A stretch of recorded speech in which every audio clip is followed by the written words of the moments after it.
Container பார்க்குறப்ப பெரிய பெரிய கார்கோ பார்க்குறப்ப நம்ம ஷிப்பில் தான் எடுத்துகிட்டு போக முடியும். பல்க் கார்கோவாக இருந்தால், அது கோதுமையாக இருந்தால், இல்லை கோலாக இருந்தால் அப்படின்னு நினைக்கிறோம். அப்படி இல்லை. 2013 வரைக்குமே ஏர்போர்ட் அத்தாரிட்டி ஆஃப் இந்தியா தான் எல்லா ஏர்போர்ட் பார்த்துட்டாங்க. இப்போ வந்து PPP கொண்டு வந்தாங்க, பப்ளிக் ப்ரைவேட் பார்ட்னர்ஷிப் கொண்டு வர ஆரம்பிச்சிட்டாங்க. ஏஓ வாங்குறவங்களுக்கும் மற்றவங்களுக்கு என்ன சின்ன டிஃபரன்ஸ் அப்படின்னா, ஏஓ வாங்கிட்டாங்க அப்படின்னா அந்த பர்டிகுலர் ஆர்கனைசேஷன் வந்து with respect to customs complaints மட்டும் இல்லாமல் ஒரு வால்வுனா 15% டியூட்டி கட்டணும், பேசிக் கஸ்டம் டியூட்டி. நாளைக்கு இதே ஒரு இம்போர்ட்டர் காரணம் 150%, இதே ஒரு இன்ஸ்ட்ருமெண்ட்னா 5%. இந்த basic custom duty is depends vary product to product. But இந்த project exports plays major role. நீங்கள் பார்த்துருக்கலாம், வெளியில் ரோடில் நீங்கள் மிகப்பெரிய விண்டு மில் கார்கோஸ்லாம் போகும், எல்லாமே ஃபேன்ஸ் போகும்.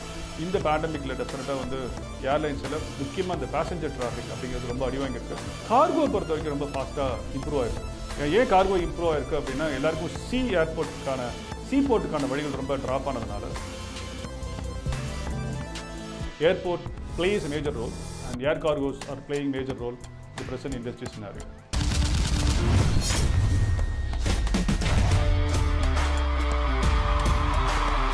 பிஹைண்ட் இட்ஸ் ஏர் நேயர்கள் எல்லோருக்கும் வணக்கம். நான் உங்களோட விஜய் நவனீத். இன்றைக்கி நம்ம கூட எக்ஸல் குரூப்போட சேர்மன் மிஸ்டர் முருகானந்தம் இருக்கார். வணக்கம் சார். வணக்கம் நவனீத். சார், இந்த இன்டர்வியூ வந்து நம்ம ஸ்பெசிஃபிக்காக எக்ஸ்போர்ட் அண்ட் இம்போர்ட் பாலிசிஸ் பற்றி பேச போகிறோம். ஸ்பெசிஃபிக்காக இந்த கோவிட் டைமில் என்ன மாதிரி பாலிசிஸ் கடைபிடிக்கிறாங்கன்றதை பற்றி கொஞ்சம் ப்ரீஃபாக பேச போகிறோம். ஃபர்ஸ்ட் ஆஃப் ஆல், நம்ம எக்ஸ்போர்ட் இம்போர்ட் அப்படின்னு சொல்லும்போது எல்லாருக்கும் ஞாபகம் வருது ஷிப்ஸ் அண்ட் கண்டெய்னர்ஸ் தான். ஸோ கார்கோஸ் வந்து மோஸ்ட்டாக ஷிப்பில் தான் ட்ரான்ஸ்போர்ட் பண்ணப்படுது அப்படின்ற ஒரு இது இருக்குது. நிறைய பேருக்கு வந்து ஏர் கார்கோ இருக்குது அப்படின்றது தெரியாது. ஸோ இது என்ன டிஃப்ரென்ஸ் வருது அண்ட் எப்படி பார்க்குறீங்க சார்?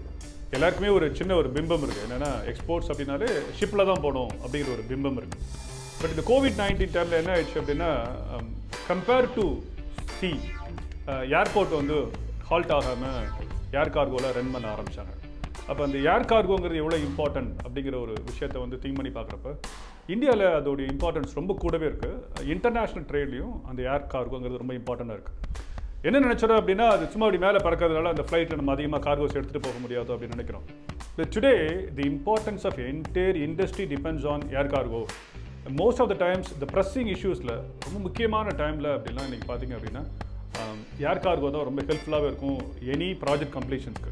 அந்த வகையில் இப்போ இந்தியாவில் ஒரு சின்ன ஒரு சென்சஸ் இருக்குன்னு வச்சுங்களேன்.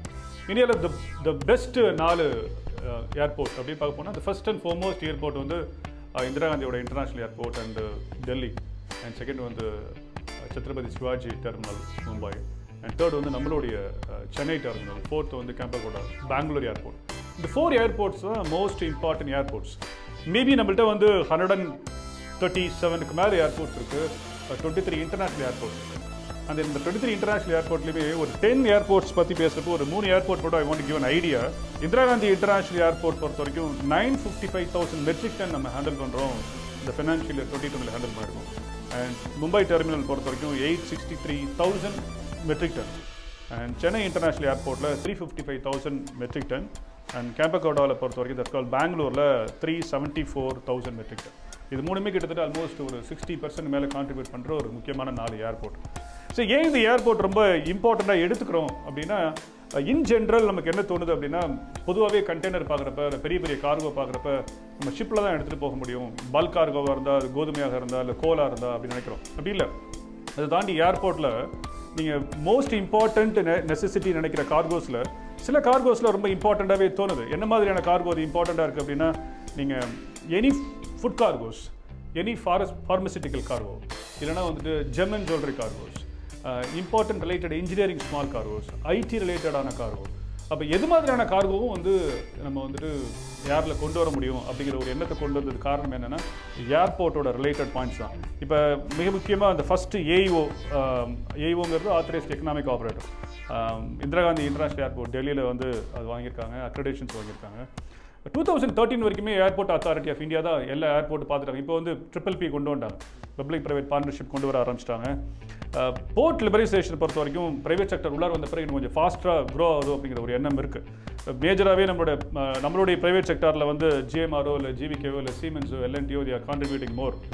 in that way போர்ட் அப்படிங்கிற தாட் ப்ராசஸில் இல்லை சீபோர்ட் மட்டும் இல்லை, ஏர்போர்ட்டும் பிளேயிங் மேஜர் ரோல். அந்த ஏரில் எடுத்துகிட்டு வந்து மிக முக்கியமானது. நம்மளுடைய இந்தியா பொறுத்தவரைக்கும், எஸ்பெஷலி சென்னை பொறுத்த வரைக்கும் 3-4 airlines are most important. Emirates, Qatar, Etihad, and நம்மளோட லோக்கலாக இருக்கிற ஏர் இந்தியா அண்ட் இண்டிகோ, இவங்கெல்லாம் வந்து ஏர் கார்கோ எடுத்துகிட்டு போகிற கார்கோஸ் வந்து மோஸ்ட் இம்பார்ட்டன்ட். அதனால் airport place a major role and air cargos are playing major role in the present industry scenario. Sir பேசும்போது நீங்கள் ஏஇஓ பற்றி மென்ஷன் பண்ணிருக்கீங்க. ஏஇஓக்கும் ஐஎஸ்ஓக்கும் என்ன வித்தியாசம்? இல்லை, இப்போ ஏஇஓ ஐஎஸ்ஓ அப்படிங்கிறதுல வந்துட்டு பொதுவாக மக்களுக்கு வந்து ஒரு சின்ன ஒப்பீனியன் இருக்குது. ஐஎஸ்ஓங்கிறது தலைகீழ பார்க்கணும், இன்டர்நேஷனல் ஆர்கனைசேஷன் ஃபார் ஸ்டாண்டர்டைசேஷன் அப்படிங்கிறப்ப நான் ஃபஸ்ட்டு இந்த ஐஎஸ்ஓ பற்றி கொஞ்சம் உங்களுக்கு சொல்லிடலாம். ஐஎஸ்ஓ எதுக்காக எடுக்கிறாங்கன்னா வாக் த டாக் மாதிரி, என்ன உங்கள் ஆஃபீஸில் செய்கிறீங்களோ அதை கண்டிப்பாக சொல்லுங்கள். இது வந்து ப்ராசஸ் ஃப்ளோ சார்ட். ஒரு லெட்டஸ் ஒரு மேனுஃபேக்சரிங் கம்பெனி அப்படின்னா அங்கே வந்து ஒரு ப்ரொடக்ஷன் சிஸ்டம் இருக்கும், சேல்ஸ் சிஸ்டம் இருக்கும், கண்டிப்பாக அது வந்து ஹெச்ஆர் சிஸ்டம் இருக்கும். இந்த சிஸ்டம்லாம் ஃப்ளோ சார்ட் படி இப்படி தான் ஃபாலோ பண்ணுறாங்களா அப்படிங்கிற ஒரு விஷயத்தை ஃபாலோ பண்ணுறதும். செகண்ட் ஆஸ்பெக்ட் வந்து அதுக்கு ப்ராசஸ் மெஷர் இருக்கா. இப்போலாம் ஒவ்வொரு மெஷரபிளும் இம்பார்ட்டன்ட் ஆகிடுச்சு. முதல்ல பார்த்தீங்கன்னா சொல்கிறத செஞ்சால் போதும், அதான் ஐஎஸ்ஓ அப்படின்னாங்க. இப்போலாம் அப்படி இல்லை. ஹவு பெஸ்ட் எஃபெக்டிவ் எவ்வளோ இருக்காங்க, எவ்வளோ டைமுக்குள்ளே முடிக்கிறாங்க, எவ்வளோ எஃபிஷியன்சியாக முடிக்கிறாங்க, பட்ஜெட் எவ்வளோக்குள்ளே முடிக்கிறாங்க, அது மாதிரி மெஷரபிள் எலிமெண்ட்ஸும் கொண்டு வந்துட்டாங்க. ஒரு 5 பாயிண்டில் வந்து இன்றைக்கி ஐஎஸ்ஓ அதிகமாக ட்ரை பண்ணுறாங்க. ஒன்று வந்துட்டு இந்த குவாலிட்டி மேனேஜ்மெண்ட் சிஸ்டம் QMS கொண்டு வராங்க. அடுத்து என்வாயன்மெண்ட் ரிலேட்டடாக environment management system. Health and safety important அப்படிங்கிறப்ப ஹெல்த் அண்ட் சேஃப்டியும் ரொம்ப இம்பார்ட்டண்ட்டாக பார்க்குறாங்க. அண்ட் ஃபுட் சேஃப்டியும் ஐடி செக்யூரிட்டியும் வந்து ஒன் ஆஃப் த ஆஸ்பெக்ட். இது வந்து ரிலேட்டட் டு ஐஎஸ்ஓ. சார், இந்த ஐஎஸ்ஓ வாங்கிட்டாலே ஒரு ஆர்கனைசேஷன் பெட்டராக வாங்கிடுமா அப்படிங்கிற ஒரு எண்ணம் வரப்போ ஏஇஓங்கிற ஒரு ஆஸ்பெக்ட் வந்து உள்ளார வந்தது. ஏஇஓ ரொம்ப சிம்பிளாக புரிஞ்சுக்கலாம். எப்படின்னா ஆத்தரைஸ்ட் எக்கனாமிக் ஆப்ரேட்டர் அப்படிங்கிறாங்க. அது என்ன சார் ஆத்தரைஸ்ட் எக்கனாமிக் ஆப்ரேட்டர்? இங்கே தான் ஐஎஸ்ஓ வாங்கியிருக்கோமே, ஐஎஸ்ஓ சர்டிஃபிகேட் பை நல்ல ஒரு பெரிய பிவிக்யூயோ இல்லை லாய்ட்ஸ் இவங்க தானே தராங்க. அப்போ ஏஇஓக்கும் ஐஎஸ்ஓக்கும் பெரிய டிஃப்ரென்ஸ் வந்துருமா அப்படின்னா வெரி சிம்பிள்.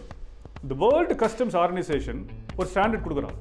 அந்த ஸ்டாண்டர்டை யார் வந்து இன்டர்நேஷ்னலாக இருக்கிற ஒவ்வொருத்தருமே, இப்போ இந்தியாவில் இருக்கிற எனி பர்சன் ஒரு குட்ஸை இன்டர்நேஷனல் மூவ்மெண்ட், ஏன்னா இன்டர்நேஷனல் மூவ்மெண்ட் ஒரு பார்டர் விட்டு ஒரு பார்டர் எடுத்துகிட்டு போகிற அளவுக்கு இருக்கிற அந்த பர்டிகுலர் யூனிட் வந்து வேர்ல்டு கஸ்டம்ஸ் ஆர்கனைசேஷனுடைய பைலாஸை கம்ப்ளைண்ட்ஸ் பண்ணுறாங்க அப்படின்னா அதை லோக்கலாக இருக்க கவர்மெண்ட் தட்ஸ் கால்ட் நம்மளோட கஸ்டம்ஸ் வந்து அதுக்கு ஒரு ஏஇஓ அப்படின்னு ஒரு சர்டிஃபிகேஷன் கொடுக்குறாங்க. So local customs coming into ministry of finance, right? அவங்க நம்ம கொடுக்கக்கூடிய certification it's coming into AEO இந்த நேம் ஆஃப் ஏஇஓ. பட் அது வேர்ல்டு கஸ்டம் ஆர்கனைசேஷனோட அது கம்ப்ளைண்ட்ஸில் இருந்ததுன்னா அது கண்டிப்பாக யூஸ்ஃபுல்லாக இருக்கும். சரி சார், இன்னொரு கேள்வி இருக்குது. இந்த ஏஇஓ சர்டிஃபிகேட் வச்சு என்ன சார் பண்ண போகிறோம் அப்படின்னா அதில் லெவல் 1, லெவல் 2, லெவல் 3 ஒரு 3 லெவல் வைக்கிறாங்க. ஏஇஓ வாங்குறவங்களுக்கும் மற்றவங்களுக்கு என்ன சின்ன டிஃபரன்ஸ் அப்படின்னா ஏஇஓ வாங்கிட்டாங்க அப்படின்னா அந்த பர்டிகுலர் ஆர்கனைசேஷன் வந்து with respect to customs complaints மட்டும் இல்லாமல் இந்தியன் கஸ்டம்ஸ் கம்ப்ளைண்ட்ஸ் மட்டும் இல்லாமல் இன்டர்நேஷனல் கஸ்டம்ஸ் கம்ப்ளைண்ட்ஸும் ஃபாலோ பண்ணுறாங்க அப்படிங்கிற ஒரு ஆஸ்பெக்டில் கொண்டு வராங்க. ரெண்டாவது, ஒரு எக்ஸ்போர்ட் பண்ணுறாங்க அப்படின்னா டேரெக்டாக இங்கேருந்து எக்ஸ்போர்ட்டுக்கு வந்து ஹார்பருக்கு எடுத்துகிட்டு போக வாய்ப்பு இருக்குது. அது மாதிரி டேரெக்டாக இம்போர்ட் பண்ணுறாங்கன்னா இம்போர்ட் பண்ண பிறகு போர்ட்லேருந்து டேரெக்டாக நம்மளோட ஃபேக்ட்ரிக்கு எடுத்துகிட்டு போக வாய்ப்பு இருக்குது. சாதாரண இம்போர்ட்டர்ஸ் எக்ஸ்போர்ட்டர்ஸ்க்கு அந்த பாசிபிலிட்டி இல்லை. அப்புறம் எப்போதுமே ஒரு இம்போர்ட் உள்ளார வருதுன்னு வச்சுக்கோங்களேன், அந்த இம்போர்ட் உள்ளார வந்தது அப்படின்னா அந்த இம்போர்ட்டுக்கு டியூட்டி கட்டுவாங்க. இதே இங்கே Tier 1, Tier 2, Tier 3 இப்போ எப்படி நம்ம வந்து Star 1, Star 2, Star 3 மாதிரி அடுத்தடுத்த அப்கிரேடேஷன்ஸ் வாங்கியிருந்தாங்கன்னா அந்த ஏஇஓவில் டியூட்டி கூட கட்ட வேணாம், டியூட்டி வந்து 15 days கழிச்சு கட்டுங்க அப்படிங்கிற ஒரு ஃபார்ம்ஸ் கொண்டு வராங்க. It's almost like single window system மாதிரி ஒரு க்ரீன் ஃபாஸ்டஸ்ட் கிளியரன்ஸ்க்கான ஒரு ப்ராசஸ். ரொம்ப சிம்பிளிஃபைடாக புரிஞ்சுக்கணும்னா AEO will be certified by local ministry of finance and customs group பண்ணுறாங்க. But in complaints with WCA world customs ஆர்கனைசேஷனோட கம்ப்ளைண்ட்ஸ் இருந்ததுனா இருக்கும். அப்போ ஏஇஓ வாங்கிட்டாங்கன்னா அவங்களுடைய இம்போர்ட் எக்ஸ்போர்ட் ப்ராசஸ் ஃபாஸ்ட்டாகவும் இன்டர்நேஷனல் ட்ரேடோட கம்ப்ளீட் பண்ணுறது உங்களுக்கு யூஸ்ஃபுல்லாக இருக்கும் அப்படின்னு எடுத்துக்க முடியும். That's difference between AEO and ISO. அவ்வளோதான் சார். அதே மாதிரி project import and project export இதை பற்றி கொஞ்சம் டீட்டெயிலாக சொல்லுங்கள்.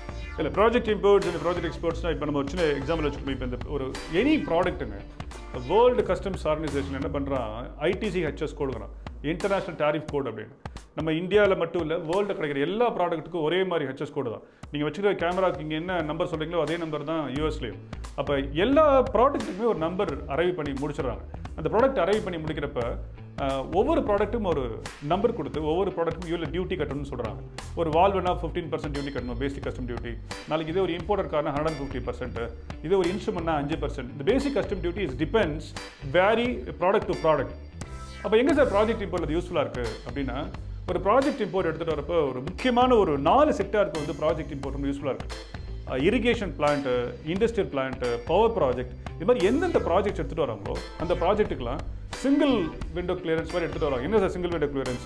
அந்த ப்ராஜெக்ட் இம்போர்ட்டில் A to Z ப்ராடக்ட் இருக்கும். போல்ட் நட்லேருந்து ஆரம்பிச்சு மிகப்பெரிய மிஷினரிலேருந்து, வால்வ்லேருந்து, ரா மெட்டீரியல்லேருந்து, டியூப்லேருந்து, பைப்லேருந்து, அதே அந்த ப்ராடக்ட்டை ஒரு சாதாரணமாக கிளியர் பண்ணணும்னா மினிமமாக வந்து ஒரு 200 to 300 பில் ஆஃப் என்ட்ரி போடணும். தட்ஸ் கால்ட் பில் ஆஃப் என்ட்ரிங்கிறது எங்களுக்கு ஒவ்வொரு இம்போர்ட்டுக்கான ஒரு ப்ராடக்ட், ஒவ்வொரு இம்போர்ட்டுக்கான ஒரு பில் ஆஃப் என்ட்ரி ஸ்கீம் இருக்குது. அதுக்கு இந்த டியூட்டி தான் கட்டணும்னு இருக்கும். ப்ராஜெக்ட் இம்போர்ட் எடுத்துகிட்டு என்ன அர்த்தம்னா, sir this is a power project, Kudankulam power project, this NTPC power project, இது வந்து வேஸ்ட் ஹீட் ரெக்கவரி பாய்லர், இது இரிகேஷன் பிளான் அப்படின்னு நான் ஒரு டிஸ்க்ளோஸ் பண்ணிட்டேன்னா கவர்மெண்ட்டுக்கு, அந்த ப்ராஜெக்ட் வர எதுவாக இருந்தாலும் கஸ்டம்ஸ் ஆக்ட் 1975 படி 98.01 ஹெட்டிங்கில் அவங்க வந்து 0 டியூட்டிலையோ இல்லை 2.5% டியூட்டிலையோ இல்லை 5% டியூட்டிலையோ வந்து இம்போர்ட் கிளியரன்ஸ் பண்ணிக்கலாம். ஒரு பெரிய அட்வான்டேஜ் என்ன சார் அது அப்படின்னா, ஒரு 250 ப்ராடக்ட் ஒரு சிங்கிள் ஹெட்டிங்கில் கிளியரன்ஸ் பண்ணி எடுத்துகிட்டு போகிறது, அது ஃபாஸ்டஸ்ட் கிளியரன்ஸ். பின்னாடி வந்து அது ப்ரொஃபஷனல் முடிச்ச பிறகு நாங்கள் கிளியராக இன்ஸ்டால் பண்ணிட்டோம் அப்படின்னு கொடுத்தாலே போதும். கவர்மெண்ட் எப்படி நம்புறான்னா, ஒரு பிளான்ட் போடுறாரு, டெவலப்பர் போடுறாருன்னா அந்த டெவலப்பர் சொல்கிறத எடுத்துக்கிறாங்க. ஃபார் எக்ஸாம்பிள் வந்து ஒரு பவர் பாய்லர் ப்ராஜெக்ட் வருதுன்னா அதனால ஒரு 500 மெகாவாட் பவர் பாய்லர் வருது, என்டிபிசி பண்ணுறாங்க, அதுக்கு they are importing plenty of components அப்படின்னா அவங்க 150 காம்பனன்ட்ஸும் 150 டைம்ஸ் கிளியர் பண்ணணும் தேவையில்லை. ஒரு சிங்கிள் ஹெட்டிங்கில் கிளியர் பண்ணி எடுத்துகிட்டு போகிறப்ப fastest track, speedy clearance and இது அசஸ்மெண்ட் வித் கிளைண்ட் கவர்மெண்ட் வந்து ரொம்ப ஈஸியாக இருக்கும். That's called the project import. Project எக்ஸ்போர்ட்ஸ்க்கு வந்து இன்றைக்கி வரைக்கும் கவர்மெண்ட்டில் செப்பரேட் ஃபாரின் ட்ரேட் பாலிசியில் வைக்காருனா கூட, பட் இன்றைக்கி project exports plays major role. நீங்கள் பார்த்துருக்கலாம் வெளியில் ரோட்டில் நீங்கள் மிகப்பெரிய விண்ட் மில் கார்கோஸ்லாம் போகும், எல்லாமே ஃபேன்ஸ் போகும். அதேமாதிரி இண்டஸ்ட்ரியல் பவர் பாய்லருக்கான ப்ராஜெக்ட் கார்கோஸ் வெளியே போகுது. நம்மள வந்து இன்ஜினியரிங் கார்கோஸ் வந்து அதிகமாக இங்கேருந்து எக்ஸ்போர்ட் பண்ணுறோம். இன்ஜினியரிங் கார்கோ எக்ஸ்போர்ட் பண்ணுறப்ப நம்மளாம் என்ன நினைக்கிறோன்னா, ஒரு பாய்லர் அல்லது ஒரு பிளான்ட் அப்படின்னா ஒரு சாதாரணமாக எடுத்துக்கிறோம். அப்படி இல்லை, அது வந்து ஒரு 10 ஷிப்பில் போகிற ஒரு ப்ராடக்ட். அது we call it the CKD, SKD condition, semi knocked condition, complete knocked condition. அங்கே போய் அது அசம்பிள் ஆகும். ஒரு 18 months project to 40 months project. It is not 1 year, 1.5 year. Almost 3 year, 4 year project. 3 year, 4 year project ஒரு கப்பல் அனுப்புறப்ப minimum of 20 ships or 30 ships அனுப்பிச்சு அங்கே complete knock கண்டிஷனில் போகிறத அங்கே அசம்பிள் பண்ணி முடிப்பாங்க. அப்போ அந்த ப்ராஜெக்ட் எக்ஸ்போர்ட்ஸ்க்கும் கவர்மெண்ட் என்ன செய்கிறாங்கன்னா, ஓகே இது வந்து it takes its own time, இதோடைய ஃபீசிபிலிட்டி எப்படி இருக்கும், இந்த கார்வுக்கான ஸ்பெசிஃபிகேஷன் பெட்டராக எப்படி கொண்டு கொடுக்க முடியும், அந்த ப்ராஜெக்ட்டுக்கு என்ன மாதிரியான ஸ்கீம்ஸ் கொடுத்தா அவங்க வந்து நல்லா இம்போர்ட் எக்ஸ்போர்ட் பண்ண முடியும். ஏன்னா அவங்க ப்ராஜெக்ட் எக்ஸ்போர்ட் தான் பண்ணுவாங்க, ஆனால் அதில் ஒரு 10% ப்ராஜெக்ட் இம்போர்ட் இருக்கும். ஸோ டோட்டலாக கம்ப்ளீட் பண்ணுவாங்க. ஸோ ப்ராஜெக்ட் இம்போர்ட்ஸ்க்கும் ப்ராஜெக்ட் எக்ஸ்போர்ட்ஸ்க்கும் கவர்மெண்ட்டில் ஒரு ஸ்பெஷல் ஒரு அப்ரோச் இருக்குது. But only thing you to establish with your பேப்பரை ப்ராப்பராக எஸ்டாப்ளிஷ் பண்ணிங்கன்னா I think can do wonders. Sir, export import பற்றி பேசும்போது ஐசிடி அண்ட் சிஎஃப்எஸ் பற்றி கண்டிப்பாக கேட்டே ஆகணும். ஸோ இதோட டிஃப்ரென்ஸ் என்ன வருது அண்ட் இதை பற்றி கொஞ்சம் சொல்லுங்கள். The ICD and CFS now this major plays a major role now. Is as good as like a port னு வச்சுக்கோங்க. இப்போ நம்ம வந்து ஒரு சென்னை சீ போர்ட் எவ்வளோ இம்பார்ட்டண்ட்டோ, சென்னை ஏர்போர்ட் எவ்வளோ இம்பார்ட்டண்ட்டோ, எல்லா நேரங்களிலையும் சீ போர்ட்லேயே இல்லை ஏர்போர்ட்லேயே போய் பிஸ்னஸ் ட்ரான்சாக்ஷன் பண்ணுறதுங்கிறது அவ்வளோ ஈஸி கிடையாது. ஒரு அசஸினா யார் சொல்கிறோம், ஒரு எக்ஸ்போர்ட்டர் இம்போர்ட் இருக்கோ அவர் ஈஸியாக வந்து அந்த எக்ஸ்போர்ட்டை இம்போர்ட்டை ட்ரான்சாக்ஷன் பண்ணுறதுக்கு நம்ம ஏன் இன்னும் ஃபர்தர் ஃபெசிலிட்டி கிரியேட் பண்ணக்கூடாது அப்படின்னு நினைக்கிறப்ப கவர்மெண்ட் கிடைச்ச 2 ஆப்ஷன் வந்து சிஎஃப்எஸ் ஒரு ஆப்ஷன், இன்னொரு ஆப்ஷன் வந்து ஐசிடி. ஐசிடியை பற்றி முதல் சொல்லலாம். Inland container depot. என்ன இன்லேண்ட் கண்டெய்னர் டிப்போனா is as good as like a port. அது போர்ட்டுக்கான எல்லா வேலையும் நம்ம செஞ்சு முடிச்சிடுவாங்க. ஆனால் இருக்கிறது என்னமோ போர்ட்டை விட்டு தாண்டி இருக்கும். போர்ட்டில் என்னென்ன ஆக்டிவிட்டி நடக்குமோ அந்த எல்லா ஆக்டிவிட்டியும் அங்கே முடிச்சிடுவாங்க. ஸோ ஒரு கார்கோ இன்லேண்ட் கண்டெய்னர் டிப்போக்கு எடுத்துகிட்டு போயிட்டாங்கன்னா அது வந்து அங்கே எக்ஸ்போர்ட் என்டையராக கம்ப்ளீட் ஆனதாக இருக்கும். அதில் கார்கோ ரிசீவ் பண்ணுறது, கார்கோ வந்து இன்ஸ்பெக்ட் பண்ணுறது, கார்கோ க்ளோஸ் பண்ணுறது, கார்கோவோட பில்லிங் க்ளோஸ் பண்ணுறது எல்லாமே முடிஞ்சு வெளியே போயிடுச்சுன்னா I think it's late export order அப்படின்னு டெக்னிக்கலாக சொல்லுவோம். இப்போ வேறு சிஎஃப்எஸ்ன்னு எடுத்துக்கோங்களேன், கண்டெய்னர் ஃப்ரைட் ஸ்டேஷன் அப்படிங்கிறது என்னன்னா it's as good as like a rental place, but still it's approved by customs official. Cargo எல்லாம் எடுத்துகிட்டு வருவாங்க, எடுத்துகிட்டு வந்து கார்கோ ரிசீவ் பண்ணுவாங்க, கார்கோ இன்ஸ்பெக்ஷன் பண்ணுவாங்க. ஆனால் திருப்பி அதோட கார்கோவோட எக்ஸ்போர்ட் கம்ப்ளீஷன் சொல்ல மாட்டாங்க.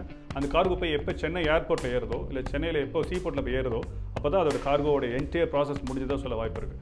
ஸோ இதுக்கும் அதுக்கு ஒரு சின்ன டிஃப்ரென்ஸ். இது போர்ட்டுன்னு கால் பண்ணால் இதில் வித்தவுட் போர்ட்டுன்னு கால் பண்ணலாம். பட் ரெண்டுமே one of the facility given by today government of India. இந்தியாவில் பொறுத்த வரைக்கும் டோட்டலாக ஒரு 327 சிஎஃப்எஸ் இருக்குது. தமிழ்நாட்டை பொறுத்த வரைக்கும் ஆக்டிவாக வந்து 40 சிஎஃப்எஸும் ஒரு 15 ஐசிடியும் இருக்குது. ஐசிடியும் சிஎஃப்எஸும் டெஃபினட்டாக எக்ஸ்போர்ட்ஸ்க்கு ரொம்ப ஹெல்ப்ஃபுல்லாக இருக்குது. ஐசிடியோட இன்னொரு அட்வான்டேஜ்னா நியர்பை கூட வச்சுக்க முடியும். அவங்க மதுரையில் ஒரு ஐசிடி இருக்க வாய்ப்பு இருக்குது. கரூரில் வந்து டிஎன்பிஎல் ஃபேக்ட்ரிஸ்னா அங்கே ஒரு இன்லேண்ட் கண்டெய்னர் டிப்போ இருக்குது. ஒரு எக்ஸ்போர்ட்ஸ் அதிகமாக நடக்கக்கூடிய இடத்துல பக்கத்தில் இன்னொரு இன்லேண்ட் கண்டெய்னர் டிப்போ வச்சாங்கன்னா எல்லா எக்ஸ்போர்ட் ஃபார்மாலிட்டியும் அங்கே முடிக்க வாய்ப்பு இருக்குது. So ICDs are really helping exporters to complete the process at the earliest. So it is one of the best method. Sir, நம்ம ஆரம்பத்திலே ஏர் ஃப்ரைட் பற்றி பேசணும். ஸோ ஏர் ஃப்ரைட் பற்றி பேசும்போது பிஸ்னஸ் ரீதியாக இல்லாமல் நார்மல் பீப்புளுக்கான கம்யூனிகேஷன் ஏரில் கம்யூனிகேட் பண்ணுறது எந்த அளவுக்கு ஒரு இப்போ இருக்கக்கூடிய சிச்சுவேஷன் எப்படி இருக்குது ஏர் கம்யூனிகேஷன்? இல்லை, பேசஞ்சர் டிராஃபிக் வந்து ரொம்ப ரொம்ப கம்மியாக போயிடுச்சுன்னு சொல்லலாம். ஃபார் எக்ஸாம்பிள் சும்மா கோவிட்காக we can add only one data. May மந்தோட டேட்டா படி பார்த்தீங்கன்னு வச்சுங்களேன், போன வருஷத்தில் 28 மில்லியன் பீப்புள் வந்து மே மந்தில் ட்ராவல் பண்ணியிருக்காங்க. பட் இந்த வாட்டி வந்து வெறும் 0.71 மில்லியன் தான் ட்ராவல் பண்ணியிருக்காங்க. இது வந்து டொமஸ்டிக்லேயும் இன்டர்நேஷ்னலையும் சேர்த்து that looks it's very try situations both. ரொம்ப சிம்பிள். நம்ம நீங்கள் நானும் நீ கோவிட் பற்றி பேசுகிற இந்த சூழ்நிலையில் ஈஸியாக வந்து போகிறதுக்கான ஸ்ப்ரெடாக வாய்ப்பு இருக்கிறதுனால இந்த பேண்டமிக்கில் டெஃபினட்டாக வந்து ஏர்லைன்ஸில் முக்கியமாக அந்த பேசஞ்சர் டிராஃபிக் அப்படிங்கிறது ரொம்ப அடி வாங்கியிருக்கு. But one good news, other way of the coin, cargo பொறுத்த வரைக்கும் ரொம்ப ஃபாஸ்ட்டாக இம்ப்ரூவ் ஆயிருக்கு. ஏன் கார்கோ இம்ப்ரூவ் ஆயிருக்கு அப்படின்னா எல்லாருக்கும் சீபோர்ட்டுக்கான வழிகள் ரொம்ப ட்ராப் ஆனதுனால ஏர்போர்ட்டுக்கான வாய்ப்புகளும், இன்னும் சொல்லப்போனால் சில கார்கோ வந்து பை ஏரில் எடுத்துகிட்டே வர முடியாது. ஆனால் but still they are trying to bring more air cargo now.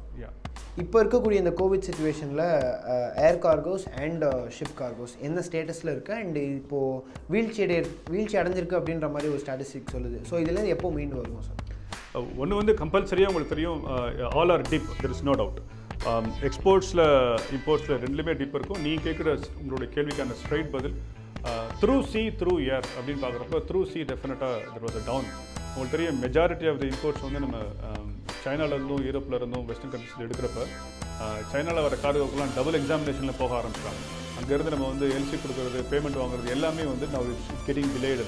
So நேச்சுரலாகவே சியோட டிரான்சாக்ஷன் வந்து ரொம்ப கம்மியாயிடுச்சு.